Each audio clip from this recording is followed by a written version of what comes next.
Vote আসে, vote যায়, প্রার্থীর অদল বদল হয় এবং হারিয়ে যায় সেখানে মানুষের বিশ্বাসযোগ্যতা। আমি এ কারণে বলতে চাইছি যে আমি একটা মতাদর্শে বিশ্বাস করে মানুষ একটি জায়গায় ভোট দেয়, তারপরে তার প্রতীক চিহ্ন বদলে যায়। আসলে দল তো প্রতীক চিহ্নের সিম্বল, মানুষ কতটা প্রভাবশালী সেটা পরের বিষয়।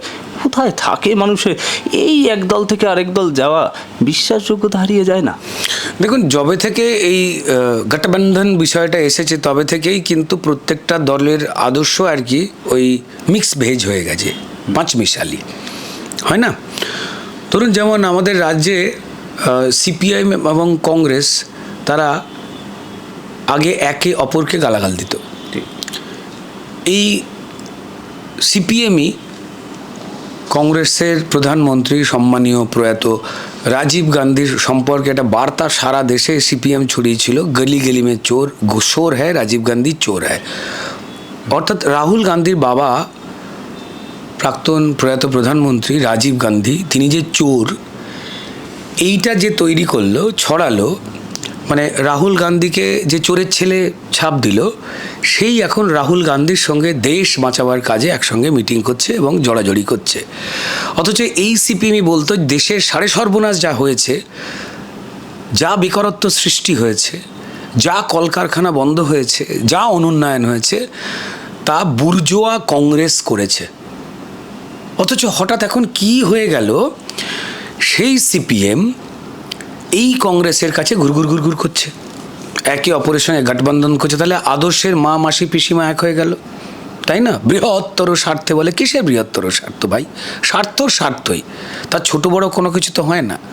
ঠিক তাই তারপর যেমন কংগ্রেসকে বলতো সিপিএম যে সিদ্ধার্থ শঙ্কর রায়ের আমল থেকে যে যে কমরেডদের খুন করা হয়েছিল সেটাকে তুলে ধরে সিপিএম বলতো যে কমরেডদের খুন করা রক্তে ভাত মেখে খেয়েছে কংগ্রেস, ওই হাতে রক্ত লেগে আছে। তার রক্ত লাগা হাতের সঙ্গে হ্যান্ডশেক করতে এই রাজ্যে, পশ্চিমবঙ্গে, যেখানে খুন হয়েছে একগাদা কমরেড কংগ্রেসীদের হাতে, সিপিএমের তো কিছু যায় আসেনি।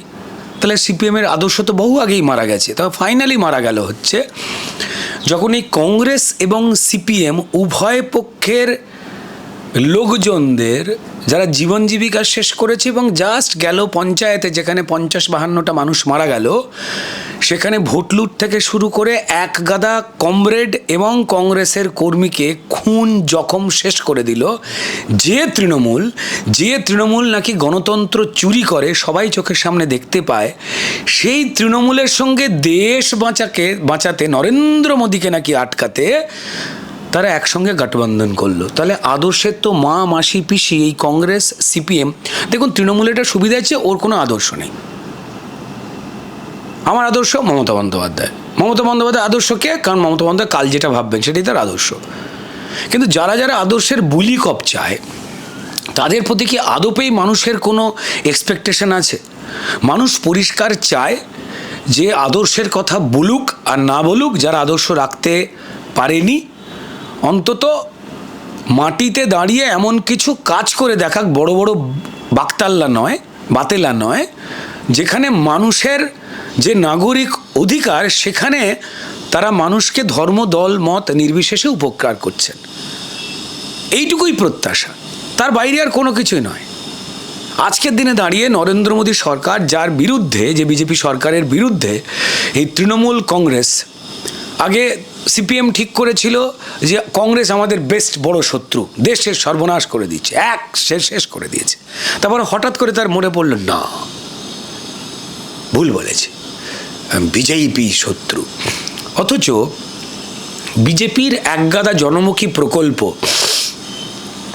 যে বিজেপিকে তারা সাম্প্রদায়িক দল বলতো, সেই সাম্প্রদায়িক দল সিপিএমের কথায়, কংগ্রেসের কথায়, বা চোর তৃণমূল, আবার ঠিক করে ভুল কথা বলে ফেললাম, যাক, তৃণমূলের কথায়, অসহায় তৃণমূলের কথায় মানুষের চোখের সামনে স্পষ্ট হয়ে গেছে যে বিজেপির কোনো প্রকল্পই নেই একটা সরকার আসে মানুষকে ভালো রাখবার জন্য।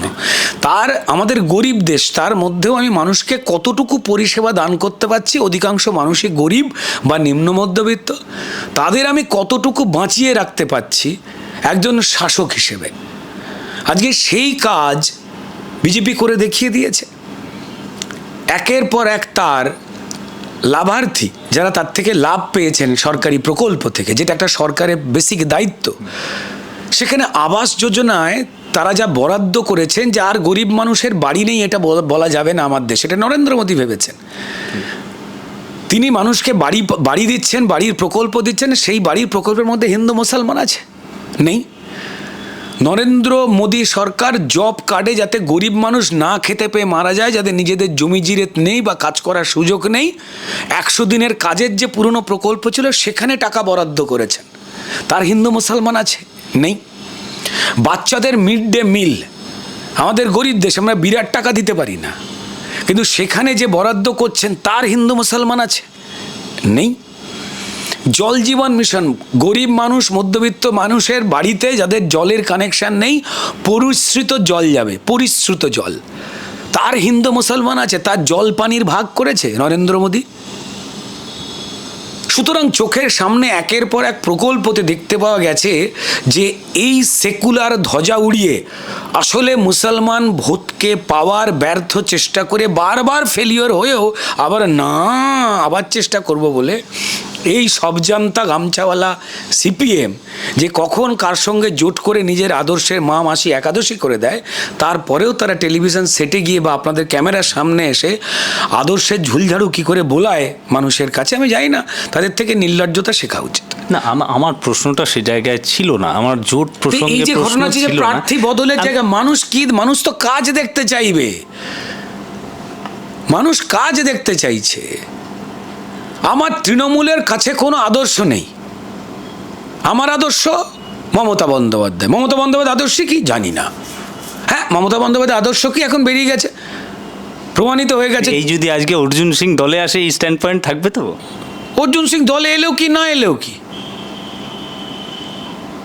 অর্জুন সিং সম্পর্কে যে ঘটনাগুলো ঘটানো হয়েছিল, যদি আপনারা চোখ বন্ধ না করে থাকেন তাহলে খুব ভালো করে জানবেন যে অর্জুন সিংকে পরাস্ত করবার জন্য অর্জুন সিংয়ের ডান হাত বাঁ হাত যত তার ছেলেপুলে রয়েছে, পোস্টপোল ভায়োলেন্সের পর থেকে অত্যাচার করা হচ্ছিল, মিথ্যে কেস দেওয়া হচ্ছিল। অর্জুন সিংয়ের, আমি আবার এসে বলছি, এই চরম কথাটা অর্জুন সিং হয়তো ডিটেলসে বলবেন, অর্জুন সিংয়ের যা ভাত খাওয়ার বন্দোবস্ত, তিনি তো বলছে টিকিট দেওয়ার কথা ছিল, আমি আবার বলছি ভাত খাওয়ার বন্দোবস্ত, সেইটাকে অবধি স্টেট জিএসটিকে ব্যবহার করে সেই অ্যাকাউন্ট অবধি বন্ধ করা দেওয়া হয়েছিল। আইএসএফ যে দলটা আছে সেই দলটার সঙ্গেও সেম ঘটনা ঘটানো হয়। আমি আর বিস্তারিত কোনো কিছু বলবো না, যাতে একটা মানুষ বাধ্য হয় স্যারেন্ডার করতে। আজকে প্রচুর মানুষ পশ্চিমবঙ্গে রয়েছে, জিজ্ঞেস করুন বলবে তৃণমূল করি, তারা তৃণমূল করেন না। তিনি জানেন যে আমার মেয়েটা বড় হয়েছে, বয়স 18 হয়েছে, তাকে টিউশন সেরে রাত্রিবেলা বাড়ি ফিরতে হবে। আমি যদি তৃণমূল করি না বলি তাহলে আমার মেয়েটা হয়তো বাড়ি ফিরবে না। আমার স্ত্রী, তিনি আমার ছেলেকে স্কুলে দিতে যান, কানে শোনার দুল থাকে। যদি আমি বলি যে আমি তৃণমূলের চুরিকে সমর্থন করি না, তাহলে কান ছিঁড়ে ওই দুল কেড়ে নেবে।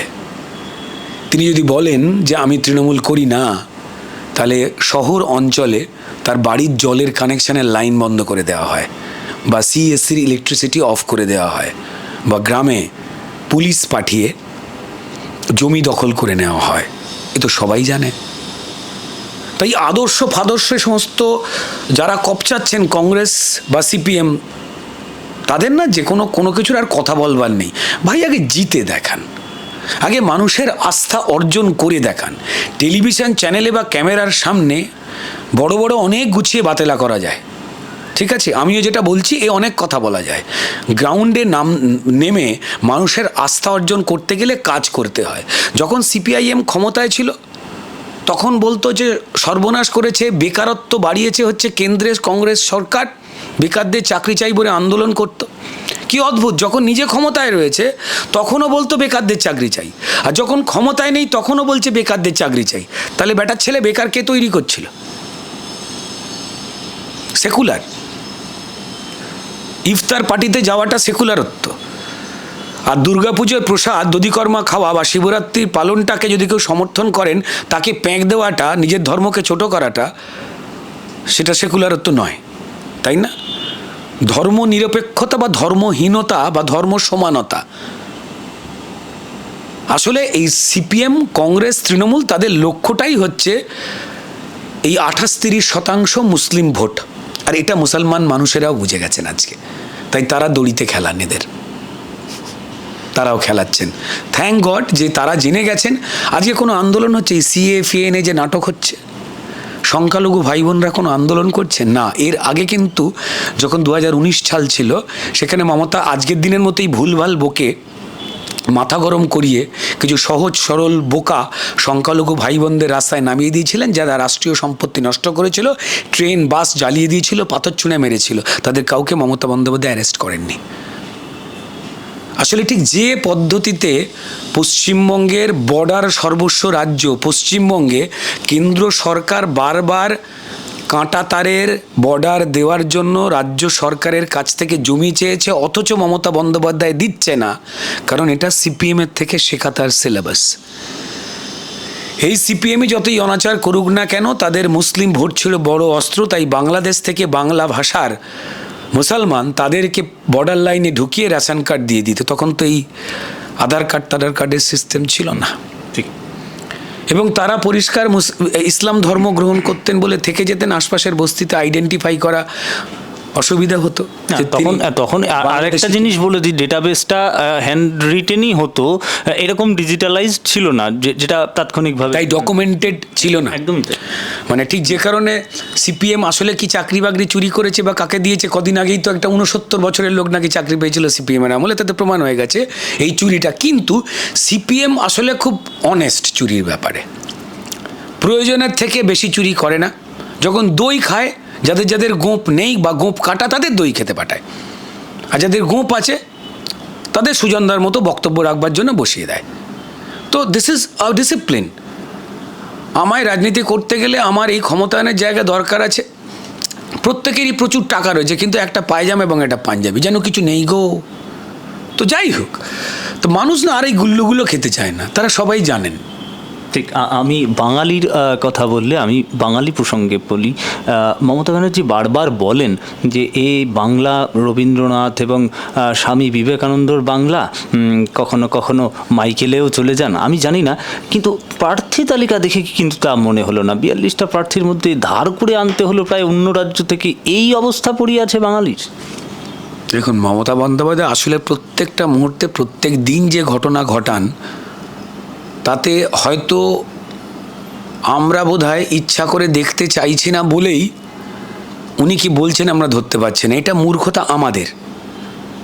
উনি বারবার যেভাবে ক্রিমিনালদের পাশে দাঁড়িয়েছেন, উনি আসলে বলতে চান এটা রবীন্দ্রনাথের বাংলা, এটা নজরুলের বাংলা, এটা শওকত মোল্লার বাংলা, এটা আরাবুলের বাংলা, এটা শেখ শাহজাহানের বাংলা, এটা বাবুন ব্যানার্জির বাংলা, এটা অভিষেক ব্যানার্জির বাংলা। ইনি বারবার বিভিন্ন ঘটনায় এটা বলছেন, আর আমরা নির্বোধ বলে অন্যদিকে তাকিয়ে খুঁজছি আসলে উনি কি বলছেন। উনি বলে দিয়েছেন, অনুব্রতর বাংলা, চালচোর বালুর বাংলা। উনি বলছেন প্রত্যেকটা মুহূর্তে, এদের পাশে দাঁড়াচ্ছেন, এদের বীর বলছেন, ভালো ছেলে বলছেন, পুলিশ দিয়ে এদের যাতে অ্যারেস্ট না করা হয় তার জন্য কোর্টে যাচ্ছেন, কোটি কোটি টাকা খরচ করছেন। উনি তো বলেই দিচ্ছেন অ্যাকচুয়ালি কার বাংলা উনি চান। উনি ক্রিমিনালের বাংলা চান, উনি ভোট লুণ্ঠনকারীর বাংলা চান। এ তো প্রমাণিত। আমরা দেখুন কখনো তো কাউকে বহিরাগত বলিনি। আমরা অবশ্যই বলি যে ভারতবর্ষের যে কোনো প্রদেশের মানুষ যিনি ভারতবর্ষের নাগরিক, তিনি যেখান থেকে খুশি দাঁড়াতে পারেন, এটা আমার দেশের লেখা নিয়ম। কিন্তু মমতা বন্দ্যোপাধ্যায় সেটাকে নিয়েই নোংরামি করেছিলেন। এবং পরিষ্কার, আমাদের দেখুন কেন্দ্রীয় দল জন্ম তো হয়েছিল যে জঠর যদি বলা যায়, সেটাই তো ছিল পশ্চিমবঙ্গে। স্যার আশুতোষ মুখোপাধ্যায় বাংলার সত্যিকারের বাঘ যে উপাধি দেওয়া হয়েছিল, যা তৃণমূল দেয় অনুব্রত চোর, সেই বাঘ তা তো নয়। ঠিক আছে, এই অনুব্রত বাঘ ফাঘ এ সমস্ত শুনে ফুনে সুন্দরবনের বাঘেরা বিরাট গোসা করেছিল, বলেছিল যে সুন্দরবনের দিকে এলেই হালুম দেব। ঠিক আছে, তৃণমূলের কোনো নেতা চিড়িয়াখানায় ঢুকতে পারে না, বাঘের খাঁচার সামনে দাঁড়ালেই খিস্তি করে তারা, বাঘেরা। বাঘেদের অপমান না, শেখ শাহজাহান অনুব্রতের যদি বাংলার বাঘ হয়। তো যাই হোক, আমরা ছোটোবেলায় বইতে যেটা পড়েছি যে পরিষ্কার স্যার আশুতোষ মুখোপাধ্যায়কে বাংলার বাঘ বলা হতো, এবং তার সুযোগ্য পুত্র ক্যালকাটা ইউনিভার্সিটির কনিষ্ঠতম ভাইস চ্যান্সেলর, শিক্ষাবিদ ইন্টেলেকচুয়াল শ্যামাপ্রসাদ মুখার্জি, তিনি কিন্তু পরিষ্কার এই ভাবনাটা ভেবেছিলেন। ঠিক আছে, জনসংঘ এবং সেখান থেকে আস্তে করে বড় হওয়া বিজেপি। তাই বিজেপি তো বাঙালি ইন্টেলেকচুয়ালদের তৈরি করাই দল না, এইখানে তো এবার হয়টা কি সেটাকে গুলিয়ে দেওয়ার চেষ্টা। দেখুন, সিপিএম কিন্তু নিজের মিথ্যেটাকে সত্যি হিসেবে পরিচালিত করবার জন্য প্রাণপণ পরিশ্রম করে। যারাই সিপিএমকে গালাগাল দিক না কেন, আমি পরিষ্কার তাদের বিরোধিতা করি। সিপিএম মিথ্যে কথাকে কিভাবে অনেস্টির সঙ্গে বলতে হয় তার জন্য যে পরিশ্রমটা করে সেটা তুলনাহীন। মমতা বন্দ্যোপাধ্যায় কেন যে ক্লাস নেননি সুজনবাবুদের থেকে, মোহাম্মদ সেলিমদের থেকে, এটা তাঁর অপদার্থতা, আমি এইটুকু বলবো। যেখানে সেকুলারের যারা কথা তোলে, যেখানে চায়নাতে ছাত্ররা তাদের অধিকার নিয়ে কথা বললে, কমিউনিস্ট কান্ট্রি চায়না, সেখানে হাজার হাজার ছাত্রকে তিয়েনআনমেন স্কোয়ারে গুলি করে ঝাঁঝরায় মেরে দিয়েছিল শাসক। সেই খবর এখানে শতরূপ বা তার বাবা জেঠুরা বলেছে না, চেপে গেছে। সেখানে যারা মুসলিম ধর্মের যারা মানুষ রয়েছেন তাদের জন্য যে অ্যাকচুয়ালি আসলে ডিটেনশন ক্যাম্প তৈরি হয়ে গেছে উইঘুর সম্প্রদায়ের মুসলমান মানুষ, শতরূপরা সেটা কি বলেছে যে কমিউনিস্ট কান্ট্রিতে এই আমরা করে রেখে দিয়েছি। শতরূপরা এটা বলতে পেরেছে যে চায়নাতে মোহাম্মদ নাম কমিউনিস্ট সেকুলার সরকার মোহাম্মদ নাম মুসলমানদের রাখতে দেন না, বলেননি তো। তাই মিথ্যাচার করে গেছেন যে সময় ইউটিউব বা অন্যান্য নিউজ চ্যানেল ডিজিটালি এতটা ছিলেন না। জুজু দেখিয়ে গেছেন, আমরা বিশ্বাস করেছি, আমি বিশ্বাস করেছি। এরাই ছিল আমাদের ছোটোবেলায় রাস্তায় নামিয়ে বলেছিল কম্পিউটার চলে এলে মানুষের হাত থেকে কাজ চলে যাবে। আমাদের রাস্তায় বসালো, রোদ্দুরে আমার গায়ের রং কালো হয়ে গেল। পরে কয়েক বছর পর পরিষ্কার সেক্টর 5 এরাই করে দিল কম্পিউটারের আড়তখানা। একবার ইংরাজি নামালো, একবার তুলে দিল, মানুষ যেন গিনিপিগের বাচ্চা। কিন্তু কি অনেস্টি নিয়ে এরা মিথ্যে কথা বলে টেলিভিশন চ্যানেলে, আপনাদের প্রণাম করা উচিত। এ তো সব মমতা বন্দ্যোপাধ্যায় না, এই যে মিথ্যে কথাগুলো বলেন এখন বাচ্চারাও হাসে। ঠাকুর অনুকূল চন্দ্রকে নাকি উনি জমি দিয়েছেন, এই সবাই হিন্দু মুসলমান সবাই মনে করছে যে পশ্চিমবঙ্গকে মমতা বন্দ্যোপাধ্যায় শেষ করে দিয়েছেন, জ্বালিয়ে পুড়িয়ে দিয়েছেন। আমি বলছি তারা ঠিক ভাবছেন না। আপনারা স্বর্গের দিকে তাকান, তিনি এখানে থেমে থাকেননি, মানুষকে জ্বালিয়ে পুড়িয়ে ক্ষান্ত হননি, তিনি স্বর্গে অশান্তি লাগিয়ে দিয়েছেন।